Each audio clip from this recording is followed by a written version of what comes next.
ভিডিওতে আমরা তৃতীয় শ্রেণী তৃতীয় পর্যায়ক্রমিক মূল্যায়নের বাংলার 16 নম্বর স্কুলের প্রশ্ন উত্তরগুলো আলোচনা করব। একে আছে শূন্যস্থান পূরণ করো। ক, কাঠবিড়ালি পেয়ারা গাছের ডাল জড়িয়ে ঝড়ের হাওয়ায় দোল খাচ্ছিল। খ, ঈশপের প্রভু ছিলেন রাজা ক্রোশাস। গ, ভূতটা বেগুন গাছের কাঁটায় আটকে গেল। ঘ, পেরিয়ে যাব তীরপূর্ণির ঘাট। দুয়ে আছে নিচের প্রশ্নগুলোর উত্তর দাও। ক, বর্ষা করে যাব যাব শীত এখনো দূর, এরই মধ্যে মিঠে কিন্তু হয়েছে রোদ্দুর। এটি কোন কবিতার অংশ? আগমনী কবিতার অংশ। কবিতাটি কার লেখা? কবিতাটি প্রেমেন্দ্র মিত্রের লেখা। এখানে কোন ঋতুর কথা বলা হয়েছে? শরৎ ঋতুর কথা বলা হয়েছে। খ দিয়ে বলেছে কোল ভরা তার কনক ধানে, আটটি শীষে বাঁধা আটটি। এটি কার লেখা? সত্যেন্দ্রনাথ দত্তের লেখা। কোন কবিতা থেকে নেওয়া হয়েছে? দেশের মাটি কবিতা থেকে নেওয়া হয়েছে। এই কবির লেখা দুইটি কবিতার বইয়ের নাম সবিতা আর হোমশিখা। অন্য আছে, সেটা তোমরা দেখে নিয়ে কবি পরিচিতি থেকে দেখে নিয়ে লিখতে পারো। তিনে আছে তিনের কতে বলেছে বাবুইগিন্নি সবাইকে কি উপহার দিয়েছিল? বাবুইগিন্নি সবাইকে জুঁই ফুলের রুমাল উপহার দিয়েছিল। খ, রাজবাড়ির কাছে গিয়ে বুড়ি কি দেখলো? রাজবাড়ির কাছে গিয়ে বুড়ি পথের ধারে একটা কুমির পড়ে আছে দেখলো। চারে দিয়েছে অর্থ লেখো গৃহস্থ আর ছদ্মবেশ। গৃহস্থ মানে গৃহে বাস করে যে, আর ছদ্মবেশ আত্মগোপনের জন্য নেওয়া বেশ বা পোশাক। পাঁচে আছে বিপরীত শব্দ সৎ আর স্বপ্ন। সতের বিপরীত অসৎ, আর স্বপ্ন হবে বাস্তবতা। স্বপ্ন মানে আমরা ঘুমিয়ে ঘুমিয়ে যেটা আর কি দেখি সেটাকে স্বপ্ন বলে। ছয় আছে সমার্থক শব্দ লেখো চন্দ্র পাহাড়। এবার যেহেতু এখানে কোনো সমার্থক শব্দের ক্ষেত্রে যে কটা করে লিখতে হবে উল্লেখ করেনি, তাই একটাই লিখলাম, চন্দ্র চাঁদ পাহাড় গিরি। সাথে রয়েছে এক কথায় প্রকাশ। এক কথায় প্রকাশ করো। কতে দিয়েছে যার অন্ত নেই অনন্তহীন, আর খ, যা দেখা যায় না অদৃশ্য। অনন্ত দেবে, যার অন্ত নেই অনন্ত বা অন্তহীন।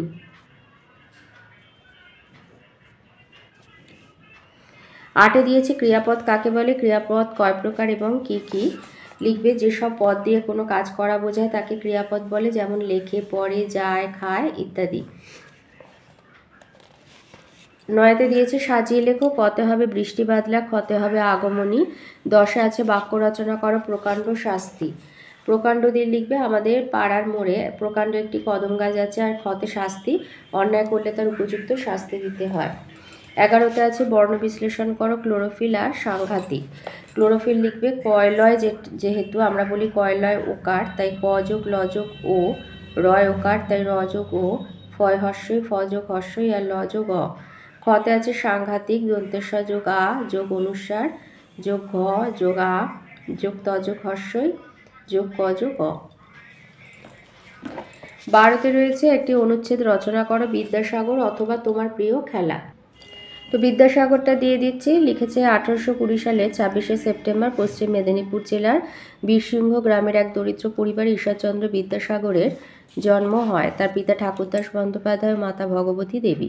ঈশ্বরচন্দ্র অনেক দুঃখ কষ্টের সঙ্গে লড়াই করে সংস্কৃত কলেজে সেরা ছাত্রী হিসাবে বিদ্যাসাগর উপাধি পান। যে কোনো মানুষের দুঃখের কথা শুনলে তার প্রাণ কেঁদে উঠত। তিনি তাকে সাহায্য করতে এগিয়ে যেতেন, তাই তাকে বলা হয় দয়ার সাগর। দেশের মানুষ, বিশেষ করে মেয়েরা যাতে লেখাপড়া শিখে মানুষ হয় সেই জন্য নিজের টাকায় তিনি অনেক বিদ্যালয় গড়ে তুলেছিলেন। সে যুগে অনেক কম বয়সে মেয়েদের বিয়ে হতো অনেক বেশি বয়সী মানুষের সঙ্গে। বিদ্যাসাগর সেই বিধবাদের আবার বিয়ের জন্য আইন পাশ করিয়ে নেন। বাংলার মানুষ যাতে সহজে বাংলা ও সংস্কৃত ভাষা শিখতে পারে সেই জন্য তিনি বর্ণপরিচয় উপক্রমণিকা নামে দুটি বই লেখেন। 1891 সালের 29শে জুলাই বিদ্যাসাগর পরলোক গমন করেন। 13তে আছে একটা পত্র লিখন প্রধান শিক্ষিকার কাছে ছুটি মঞ্জুরের জন্য আবেদনপত্র। তো এটা যে কোনো কারণের জন্য ছুটিটা হতে পারে। তো আমি শারীরিক অসুস্থতার কারণে ছুটি মঞ্জুরের আবেদন জানিয়ে একটা চিঠি আর কি লিখে দিলাম। তো লিখবে মাননীয়া প্রধান শিক্ষিকা মহাশয়, বিদ্যালয়ের নাম ঠিকানা দেবে।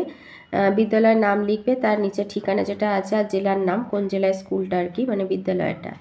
বিষয় বলে লিখবে অসুস্থতার কারণে ছুটি মঞ্জুরের আবেদনপত্র।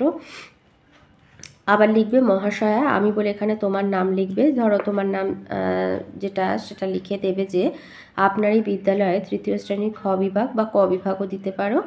যদি ছেলে হও ছাত্র লিখবে শুধু, আর যদি মেয়ে হও শুধু লিখবে ছাত্রী। গত 23শে সেপ্টেম্বর থেকে 30শে সেপ্টেম্বর তারিখটা নিজেদের ইচ্ছা মতো পাল্টে দিতে পারো।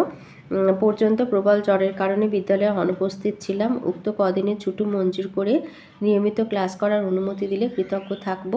তালিকা স্থান ইতি একান্ত অনুগত ছাত্র বা ছাত্রী তোমার নাম। এটা ধরো মানে অসুস্থতার কারণে স্কুলে যেতে পারোনি বলে ছুটি মঞ্জুরের আবেদনপত্র, যে যেন আবার ক্লাসে বসতে দেওয়া হয়। আবার দিতে পারো যে তোমার বাড়িতে কারোর, তোমার দিদি দাদা বা কোনো আত্মীয়র আর কি বিবাহের জন্য আগামী সামনের কয়েকটা দিন তুমি বিদ্যালয়ে থাকতে পারবে না, তো সেই কারণের জন্য আবেদন করে যে আগামী এত তারিখ থেকে এত তারিখ আমার দিদির বিবাহের জন্য বা দাদার বিবাহের জন্য আমি অনুপস্থিত থাকবো। তো উক্ত দিনগুলিতে অনুপস্থিত মানে উক্ত দিনগুলি যাতে আপনি ছুটি মঞ্জুর করেন তার জন্য আপনার কাছে একান্ত আবেদন বলেও লিখতে পারো।